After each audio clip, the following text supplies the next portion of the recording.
Retaining employees is tremendously important in construction.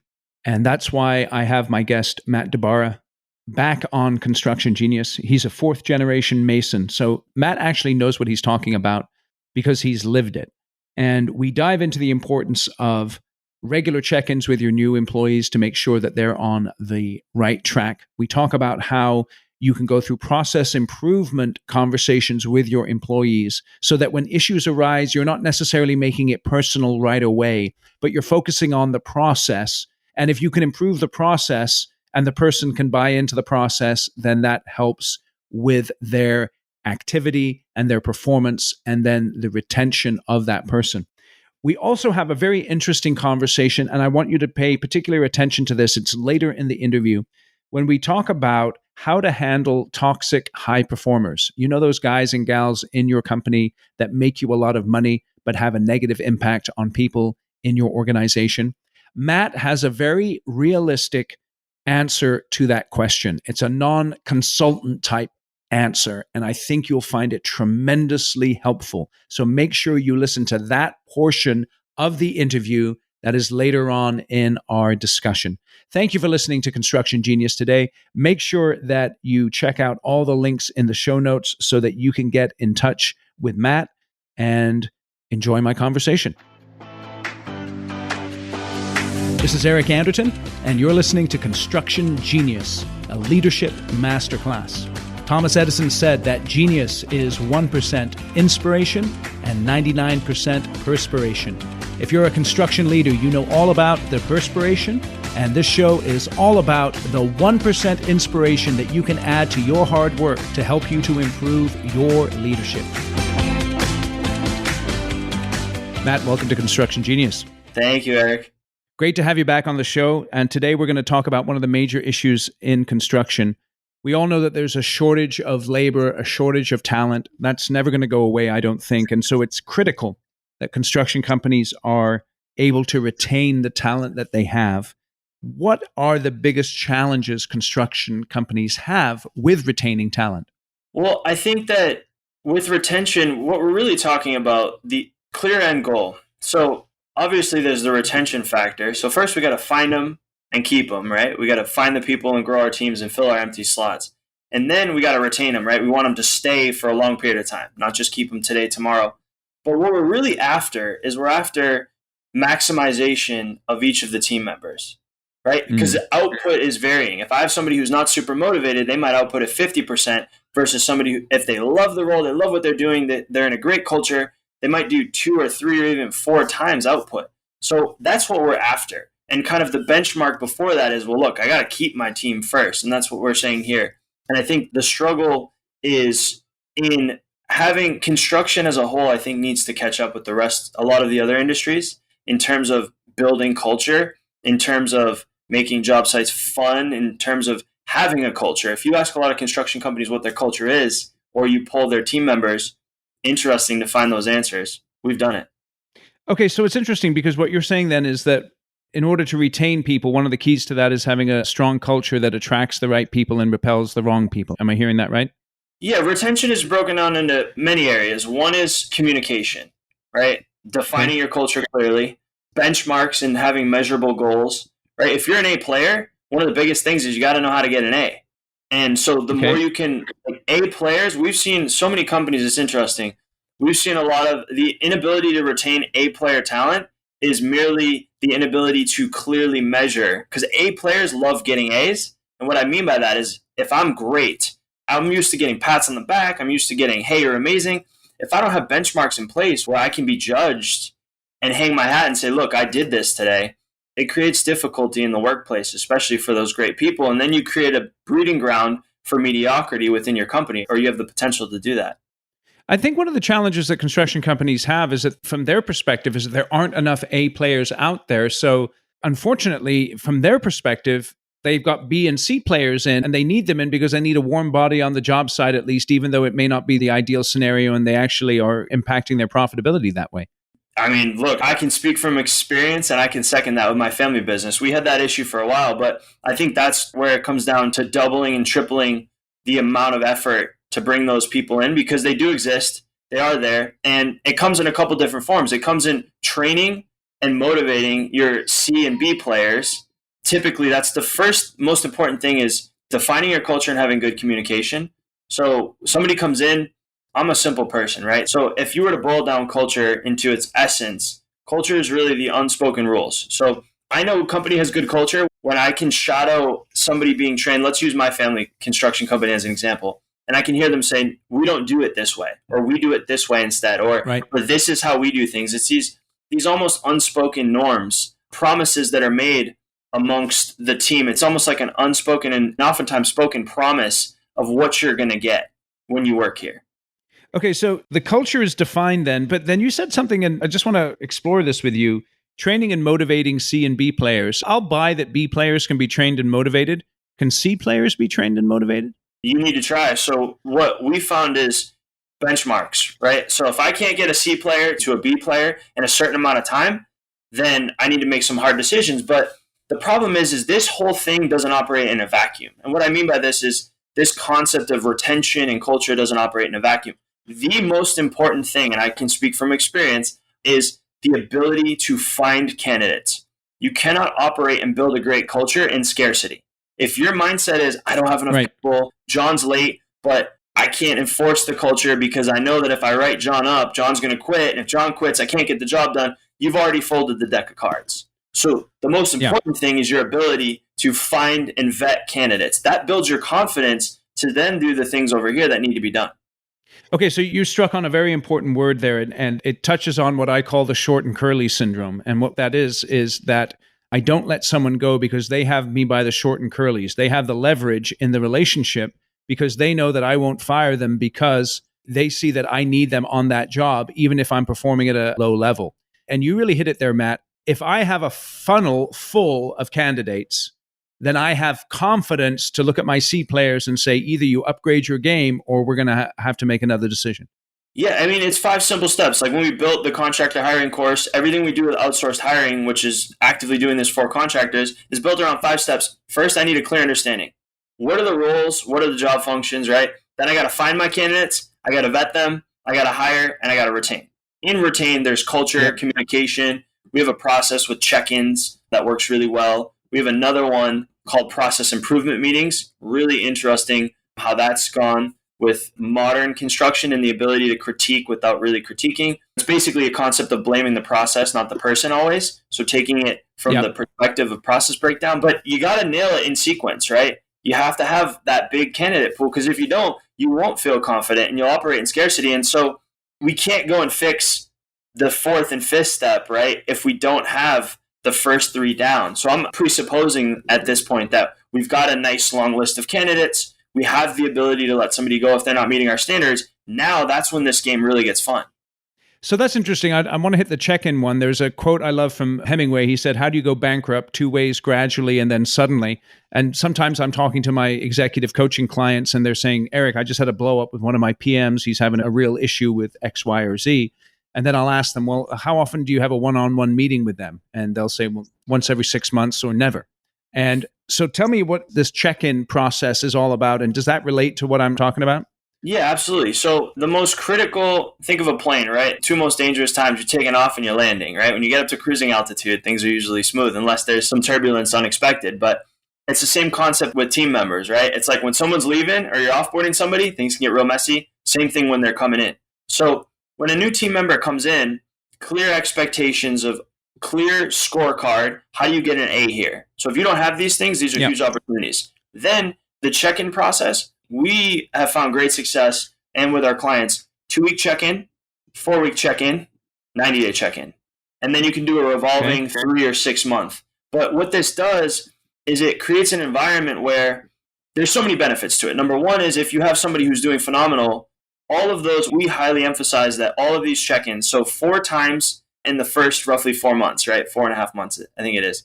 Hold on, 2-week check-in, 4-week check-in, 90-day check-in. That's 3. What's the 4th one? And then revolving, so either 3-month or 6-month.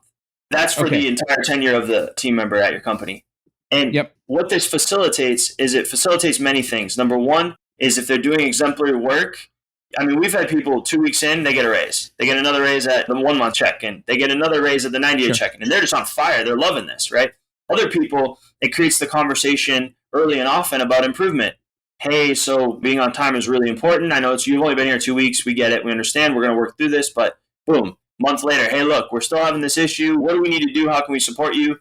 Like, the biggest thing in construction, one of the biggest things in our industry, is to communicate early and often, and to have a culture that allows for communication, that allows for good conversation. And that comes down to managers being trained on how to handle issues. You know, if somebody makes a mistake in front of 5 people, let's say you're a site super and you're the PM and you walk on the job and you're like, what's this, what's that? And you're berating them in front of everybody else. It's not the way to do it, right? So all these important factors have to be respected and taken into account as well. How can a construction leader who's having one of these check-ins, how can they get into the space of being a coach and really going side by side with the person that they're working with to make sure that they're up-leveling their game as much as possible? Well, I think it comes down to mindset. I don't work with, I work for anybody that works for me. I don't go into it that way. I go into it like I work for you. And my measure is, are you making more money? Are you growing? And I look at it like this. My number one thing is I either want you to grow in any of the companies I have, become a better person, a better human, right? All of those things. Or I want to know that if for whatever reason you do leave, that you leave and you're more valuable in the workplace, that you can go and find. One of the biggest ways we lose people in my construction company, I'll speak to the family business here, is they start their own companies or they move. And that's a testament to what we've done well, because we've mentored and grown them. And I don't have any ill will against that. I mean, we develop them not just as in the work sense, but I think you need to look at it holistically. Like, what are your life goals? What are you trying to achieve on this big rock we call Earth? And when you look at that and you couple that with the mindset of, I work for you, right? And that's my mindset in the meetings, is like, I'm here to work for you. How can I work for you to get this goal achieved? How do we get you growing? What is it that you want to do and how do we get there? So how do you balance that I work for you perspective with the fact that, yes, but I do want something from you in your production? And so going back again to that short and curlies thing, because if I'm saying I work for you, then maybe with the wrong type of person, they can use that as leverage or think they can use it as leverage. Well, that's why you have to clearly define the goals and the outcomes first, right? Because it's like, this is where we're both going. Now I work for you to get there. And that hat, that metaphorical hat, I take that off when we leave the meeting, right? But it's really important. I think we lack empathy in the construction industry. I think we lack a little bit of, I mean, I grew up in the industry where it was like, the louder I got yelled at, the bigger mistake I made. I mean, throwing stuff, job site fights. I mean, that was the culture. That was what I saw in construction 15, 20 years ago. Now things are changing. And I think when you can approach something from a genuine place of empathy, I've personally been amazed at what we've been able to achieve for that. And it's the measurable outcome prevents what you're talking about, Eric, because when you have goals and timelines, it's impossible for somebody to pull one over on you, because it's like, look, we said in a month we'd be here. We're a little short. Okay, we can work with that. We're halfway to the goalpost in full time. What happened here? We can't have this happen. And so that's that clear understanding part. When you define how to get an A and you both know that, it's the best thing in the world, because they're walking into the meeting and they already know, look, I made a mistake or I'm not hitting the goals. And they're telling you why they're not hitting it before you even ask. But you have to take the time to define where we're going. And that's what's leadership's most important responsibility, is what are we going after and what does it look like? And most importantly, is it measurable and manageable? Let me ask you, going back to these check-ins, you got your 2-week, your 4-week, and your 90-day check-in. Is there any major difference between the content of the conversation in those different check-ins? The tone. So it's 2 weeks is, hey, how are things going? What do you think? What can we help you with? Usually you're getting from their direct report some kinks. Basically, you're trying to isolate things that stand out. So management, in essence, there's the middle line, then there's exceptional, and there's extremely poor. And so you're really trying to emphasize where are these two things happening?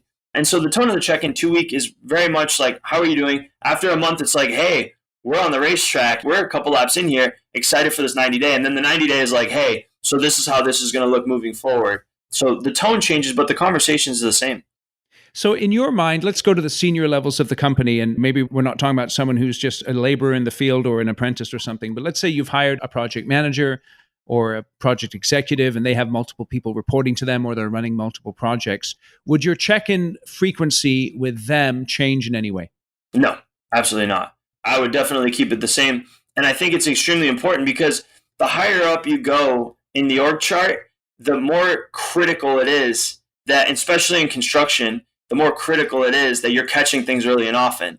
Because if they're not a good fit, if they're not doing things right, the damage is so impactful. The downside is so high because either they're upsetting many of your team members lower in the org chart, or they're upsetting many clients. So the potential downstream effect of, let's say, a laborer versus a senior estimator, a project executive, operations manager, the downstream effect is much higher.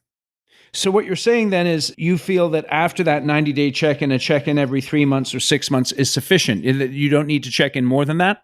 No. So these are formal, documented, procedural check-ins that are different. So I see. So okay. Yeah, completely different. That's a big distinction. So these are like, what are your short-term and long-term goals? What do you find you enjoy the most? This is a very much procedural check-in, and it's meant to create space because I think you should have lots of semi-formal and what I call informal check-ins. I think those are extremely important, but those are based on the person, the type, how they operate. I think everybody, especially if you want to scale a company, you want a standard that is blanketed across the board and is as foolproof as possible. And this method allows for something like that. And then you can adjust. I mean, we have some people like on a managerial side that are checking in a lot. They want daily, it's their communication style, and other people.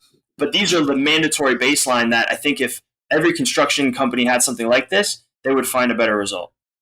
One of the frustrations that a lot of construction companies have, particularly if they're folks like my age, 40s, 50s, and you're bringing in folks who are in their 20s and they're talented, but they have different communication styles. They have sometimes different expectations about what it means to be in the construction industry. What have you found are some effective ways to bridge those gaps between the older folks and the younger folks? The check-ins that we just talked about. So the goal is, think of a car, right? Imagine you have a car and you got a lump in your tire. If you're driving that car at 10 or 15 miles an hour, you might not notice it, or it might be a little bit of a rattle. Get up to 45, steering wheel starts to shake. 65, 70, you're like, holy crap, this whole car is junk. So we found that if you follow a process like this, at the 2-week mark, little things should start coming up. Hey, you didn't get back to my text, or hey, I called you 3 times, you didn't answer. Well, I was busy working. Okay, moving forward, it'd be really important. Sometimes these calls might be emergencies. There has to be a way to do 2 things. Number 1, direct communication early and often. And number 2, indirect communication. So we have a thing called an honest employee audit, right? So we do this with all of our clients. And basically what it is, and the frequency varies, right? It can typically quarterly. And there's a special 1 to 10 scale. And we isolate all the key areas of a construction company. And there's different ones for like a managerial hire in the org chart, and then there's the main bulk of the company. And it's a 1 to 10 scale. And what it does is it allows executives and owners specifically to see, because how many times have you sat with a senior estimator or whatever the case may be, a senior executive, and they're like, yeah, everyone's happy, everyone's good, jobs are on schedule. Boy, you get these honest employee audits back. How valued do I feel my hard work is at this company? Scale 1 to 10. 2s. Wow, interesting. How well does management take my ideas and feedback on how we can improve? 2. So I think you also need to balance the direct face-to-face communication with some indirect communication that allows you to get a good pulse on where the company is. And when you have these 2 frameworks, you can add whatever you want in the middle. That's your own secret recipe, right? All companies do it differently, and everyone does it differently based on the role they hire, how that person likes to communicate. But I think the goal is to establish some frameworks, some bumpers or safety nets. And those 2 things really expose a lot. I mean, it's hard if you sit down, as we mentioned, even in the first 6 weeks, twice, if it is that younger person versus older dynamic, things are coming up. I mean, that's very common. So it's interesting because you're alluding there to the fact that you ask a leader how things are going. The leader says everything's awesome. And that's based on the fact that that's what people are telling me, or they're at least telling me it doesn't suck. But then you do one of these audits and issues come up. Where are those gaps typically seen in those audits? Are there repeating patterns where the leader is kind of blind to certain things? I think you have certain leadership styles and cultures where it's a little bit, I'll call it old school, right? I mean, that's what I grew up in, where it's like, we don't tolerate complaining. It's like, we'll figure it out, get it done. And sometimes that culture becomes embedded. I mean, that's what I grew up around. I mean, that was what construction was. It was like, hey, it's raining. It's like, great, got a rain jacket. And so when you really give them an anonymous voice, you tend to find that there are things, pay related is one. And then I think the biggest kind of overarching theme is just feeling heard and empathy in construction. I mean, there's ways it shows up. There's ways it shows up, right? Like, does my management value my feedback and ways to improve? Is my hard work appreciated? Like, there's different ways we package it. But at the end of the day, it's like, look, I'm struggling and I don't feel A, that I can go to somebody and they'll listen, or B, I've been going to them and they're not listening. And you, as the owner or executives, really want to see this. I mean, it's sobering advice. Hey, this is Eric. I hope you are enjoying my discussion with Matt. I know that I am. And this is a quick reminder to go out and purchase Construction Genius, my book that will give you effective, hands-on, practical, simple, no BS leadership, strategy, sales, and marketing advice. It's exclusively for construction companies. I'm getting tremendous feedback on this book. You can go out to Amazon and look at all the 5-star reviews that we're getting. Get a copy of the book for you and your leaders. Read it together, one chapter at a time, maybe discuss a chapter or two every 30 days. And just ask yourselves, how can we use and apply the information in the book to help us to be better leaders? If you simply ask that question, you'll make incremental change over time, and it will have a tremendous positive impact on your organization. The best news, the book's only $20 on Amazon, so you can get copies for you and your entire leadership team, and that will be a great investment of your time and money. All right, let's get back to the conversation with Matt. How do you advise the older generation folks? Because, in communication and construction, nothing beats going out to the job site and actually talking to someone, right? Or going to the customer's office. But a lot of the younger people, they're comfortable with texts or they're comfortable with instant messages or whatever the case is. And they don't seem to understand that this is a people business and it's actually requiring that you either pick up a phone or go out to a job site. So how do you help the younger generations understand that, grasp that, and embrace it? Yeah, I mean, that's a tough one, right? Because I learned, my family, 4 generations, I learned the other way. I mean, I was shaking hands and kissing babies, right? I mean, that's what I was That's taught. right. I think it comes down to culture. And again, how to get an A, right? Like, these are things we evaluate and we implore companies, whenever there's a position that doesn't work out, for whatever reason, we employ them to write down every single thing they struggle with. Like, get it out. What do you not like? What are all the things you didn't like? And then we formulate that into standards and goals and KPIs so that you're explaining. I mean, like, you're front loading and preemptively saying, hey, look, so I know sometimes it's easier. It's part of the onboarding. I know sometimes it's easier to shoot a text. At our company, we're a 4th generation family business. What our clients love is they love that shaking the hand. If a client has an issue and you just call them up and say, yeah, we'll take care of it, no problem. If it's a big issue in our company, we'd love it if you could go out there and just show face. I know it's silly. I know it's a silly, pointless thing. You waste an hour. But like, for our clients, that's a really big thing. So again, it's communication and standards, because then if it doesn't happen, I call it the North Star approach, right? You, Eric, can be wherever you are in the world. I can be wherever I am. You and I can both look and point at the North Star. Do you agree? Right? So Right. We have to be able to look and point at something. So the more documentation there is around this, and that's what the formal reviews do, because you document, like, what are some areas where there may be improvements. Now, there's a process that piggybacks off this. So you touched on it, right? Let's imagine I did all these things. I established culture. They knew it. They were onboarded well. I did my 2-week check-in, but I got this younger person, 19 years old. They're not listening. We have what's called a process improvement meeting. So we sit them down. It's not a write-up. It's documented. And we advise that you sit down and you say, all right, so clearly the process is broken down, right? We want our processes that if a client has a big issue, that we go out there. That didn't happen.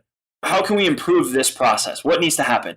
Employee signs it, supervisor signs it, and it's literally a written description of what that person thinks, what the other person thinks. If there's any kind of friction, then we get a senior leader involved to kind of pick it apart with them and say, all right, let's chew this up. Because if there's any opposing views, it's always good to have that tiebreaker. But what that does is it gives you a reason to sit down, and it's non-threatening. It's a process improvement meeting, right? We have a process of going out and seeing clients when they're upset, but it forces the communication. So then you can go back now, John, we've had 3 process improvement meetings on handling big issues in person. Like, this is the 3rd one. What are we going to do? Because now people, person, or you see the crossover there? So it creates that communication, because in construction, my dad was notorious for this, right? He'd hold it in. He'd be like, hey, don't do that again, right? I'd be like, yeah, okay, no problem, right? He'd hold it in, and then he'd explode. He'd be like, you did it again. Yeah, right. And so this creates that pressure release valve where a lot of owners, like my dad, like even me sometimes, it gives us the ability to be like, hey, can I have you in at 8 a.m. for 7:30 for a process improvement meeting? Yeah, so I'd really like to see this moving forward, boom, boom. And there's no way around it. And if you're high up in the org chart, executive, here's the nice part. This is what I do with my team. I come in and audit once a month. Hey, is everyone doing well? All the jobs on schedule? Great. Yeah, can I see the process improvement meetings? Oh, we didn't have any. Oh, interesting. But I thought we missed punch list on this job here.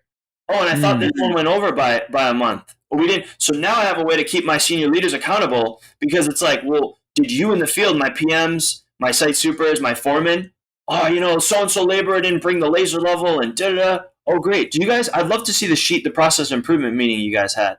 Oh, yeah, we were busy. I didn't. Okay. So I can't go in a meeting now if I'm talking to my foreman. How do we go in a meeting and stick up for you if we didn't have a meeting about the process and how we can improve it? He or she goes, so then, okay. Yeah, go ahead, please. Sorry, no, go ahead. It creates that conversation where it's ultimate accountability all the way through, and optics.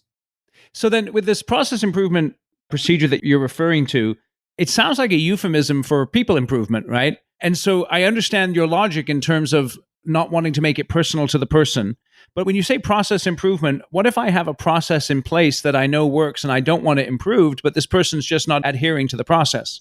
Well, that comes up in these meetings. So the biggest issue in construction is you blame.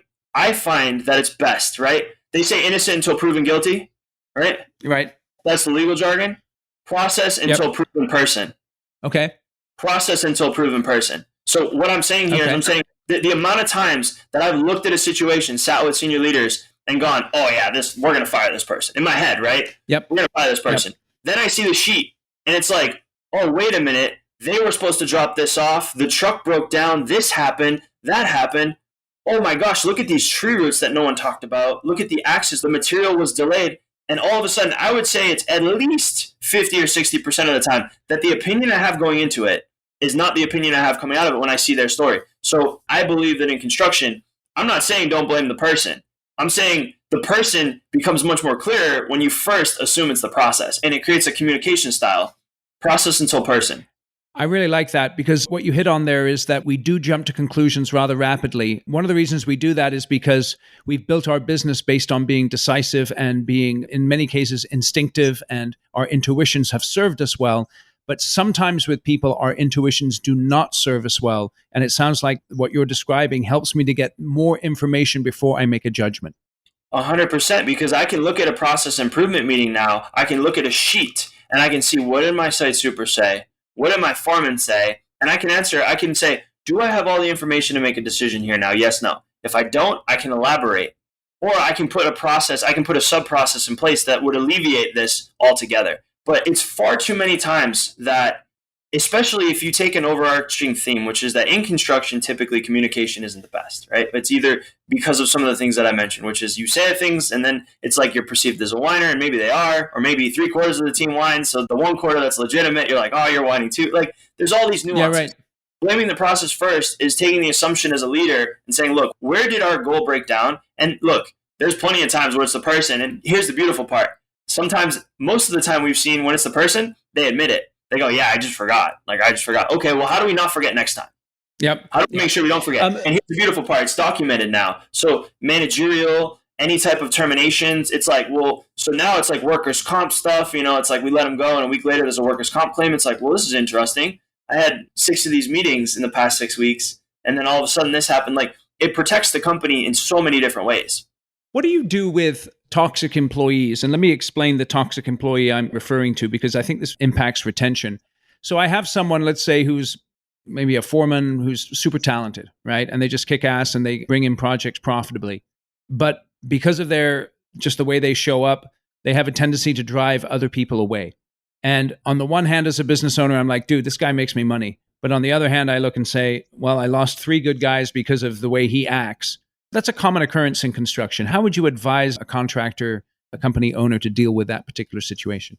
So a couple things. Number one is analyzing the behavior. So I would want to understand first, what are the toxic elements?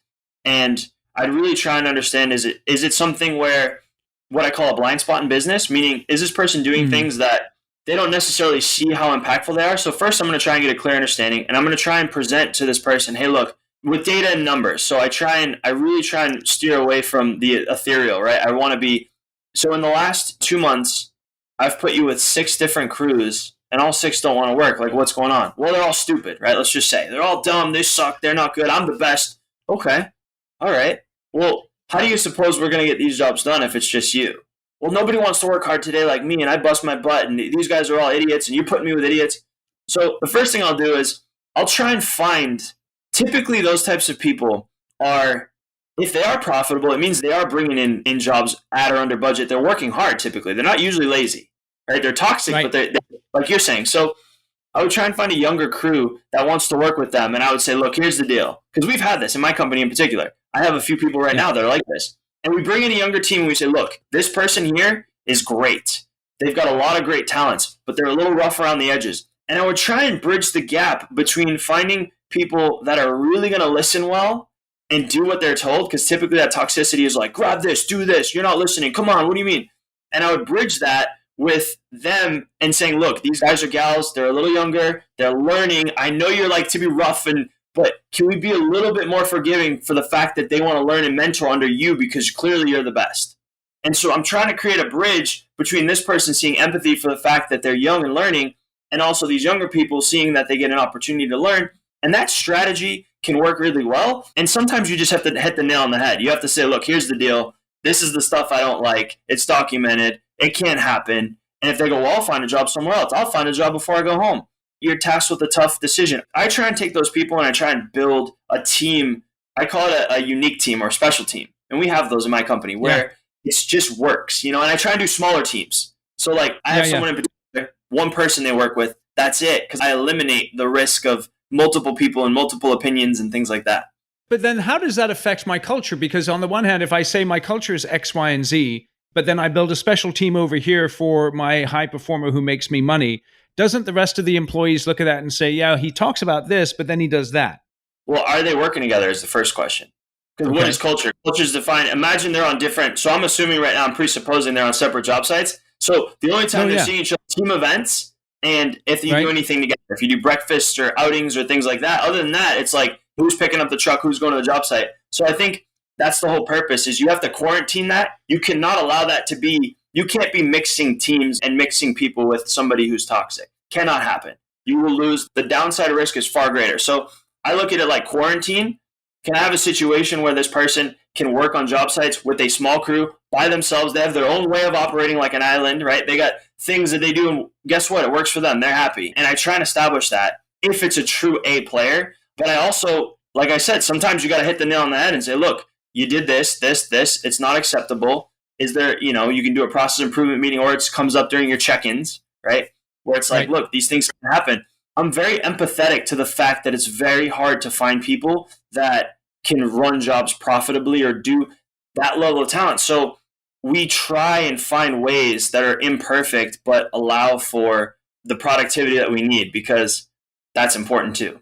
So it's interesting because, Matt, what you're just saying here is not something that would be necessarily put into a business book, right? Because what the business book would say is establish your culture, insist on your culture, and attract people who are fit for the culture, repel people that are not. And what you're looking for is a monoculture throughout your business. But what you're saying is that, yes, let's say 80% of my business or 90% of my business has this culture, but because of the nature of construction, if I can do that quarantine process and do it successfully, then I'm willing to do that. Yeah, I think we have to live in the real world in our industry, because at the end of the day, if the downside is, look, I fire this person, I'm going to lose $300,000. I'm going to ruin a relationship that's worth $5 million a year. And look, Mike over here is a new laborer, right? Or I've got 3 new people. I've sat them all down. I said, hey, I'm going to put you with so-and-so. But again, there has to be, this presupposes one very important factor, which is there has to be incredible value embedded with some of these thorns, right? It's the rose thorn analogy. Because if this person is a little bit harder and a little rough around the edges, and I can soften them a little bit by saying, look, this is a young team. I need you to go a little, and at the same time take a younger team and say, look, I'm giving you a golden opportunity. This person here, if you do listen and if you guys get along and find your rhythm, you will be an expert at this in 2 to 3 years. I don't have any other crew that can train you this well, but he's got to like you and he's picky. Like, I'm trying to find what I call creative solutions, because at the end of the day, there is no one-size-fits-all in construction. We're a different breed of people, and we're trying to mix all personalities and styles and union and non-union and backgrounds and East Coast, West Coast. you're trying to meld all these different things. Like I'm in masonry, right? Like you got union people that are like joints have to be struck, and then your 45-degree brush, and then I got people who learn pride. Like you have to live in the real world. I appreciate that, Matt. I think that was an excellent insight there. I just want to make a bookmark there for all the listeners. That past 4 or 5 minutes is tremendously important as you're thinking about working with people in your organization. So, what stops a contractor from addressing the retention issues, even if they know they exist? I think that with retention, it's accountability, right? So I used to think years and years ago, I'd be like, their loss, I'll replace them, right? And so now if somebody leaves, I really ask myself, unless it's clear that they left, right? So if I look at the last few people that have left my company, one's wife got a job at Amazon, unbelievable job. They were relocating. He's like, look, sorry. I was like, I support you. We had a nice party. So if I look and if they're not leaving for some type of ascension, they're starting their own business, there's something out there that I can't offer here. Like I can't, you can create a mini business within my business, but you can't have your own business. So if it doesn't meet that criteria, then I take accountability because they're on my payroll. And so there's some level of saying, well, I wanted them here.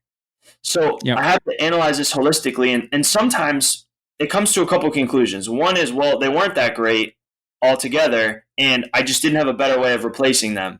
Or what I usually find, which is we dropped the ball. There were some areas where we can improve. And so I always wear the hat of accountability first. I say me before them. So I look at if I'm going to assume blame, where could I assume blame? And I would look at it and be like, did we do our check-ins? Did we do all the important communications? Were the honest employee audits coming in well? And if all that looks good, then there's not much you can do. But I think it's the accountability, and it's also measuring retention. So how many companies measure how many team members they have, how long they've been working there, how many raises or growth milestones they've gotten. Not all of them are financial. And I think when you do that, you start to see, we've had companies where we look at it and we go, your average tenure at this company is 9 months. Average. Does that seem like is that what we're going for? Owner will go, well, no, of course not. So it's kind of that blind spot off in the corner. And when it becomes measured, it becomes managed. Excellent. So tell us a little bit more about your company, Matt, what you do and how people can get in touch with you. Yeah, so the company is the Contractor Consultants. We created the first ever contractor hiring course teaching a lot of what we just talked about in partnership with ZipRecruiter and Indeed. And then we have what's called outsourced hiring. So we take all of the headaches off your plate and you just show up for final vetted approved interviews. So we've got a couple really unique services in the industry, but if you're looking to hire, we can certainly help you out. And how can people get in touch with you? The website, thecontractorconsultantsplural.com. Excellent. We're going to have links in the show notes. So basically what you do, Matt, is you help to fill the funnel of qualified candidates so people don't have to hassle with that and they can focus on building projects. Is that what I'm hearing? 100%. So we do the job postings, the screening. We contact all the candidates that come in within a few minutes because we have a dedicated team. We pre-screen based on your criteria. We design skills assessments so that you can validate their skill set before hiring them, do the background checks. So all you do is show up for that final vetted approved interview, the one that should be on your calendar. So tell me, as you're looking at the industry, what is your view of what the construction industry will look like in 5 to 10 years' time in terms of workforce participation?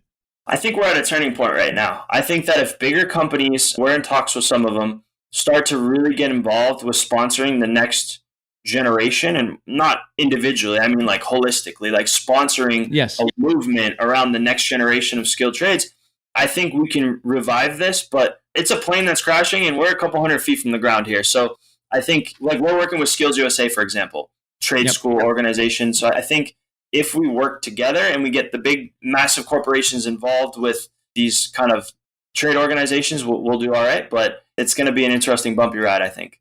Yeah, that's interesting to hear this. So there is a level of uncertainty there, right? Because I think there needs to be fundamental changes in the educational system, particularly in terms of how vocational work is viewed and promoted at the elementary, high school level.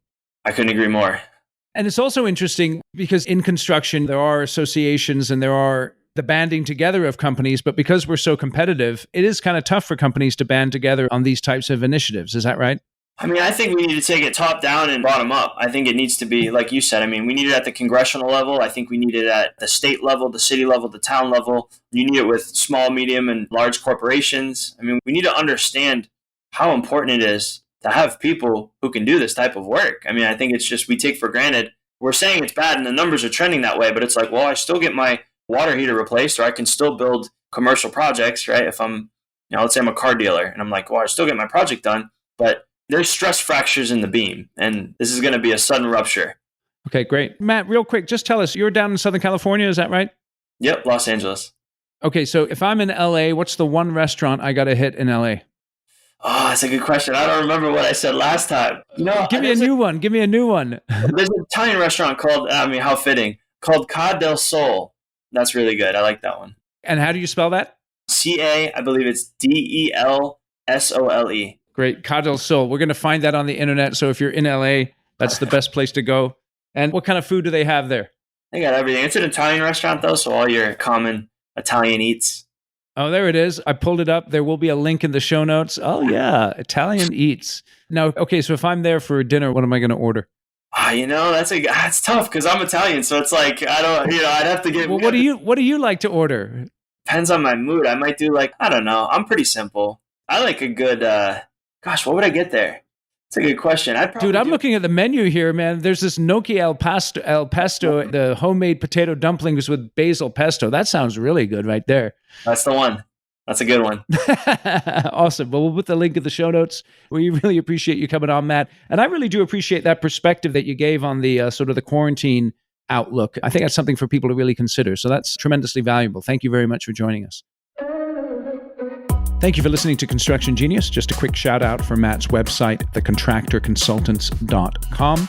If you're looking to fill your pipeline with talented candidates for your company, Matt is a good resource for you to check out. Thanks again for listening to Construction Genius. I hope you found this episode helpful as far as enabling you to retain your employees. Please share it with other people that you think would benefit from listening, and also give us a rating or a review wherever you get your podcasts. And we'll catch you on the next episode.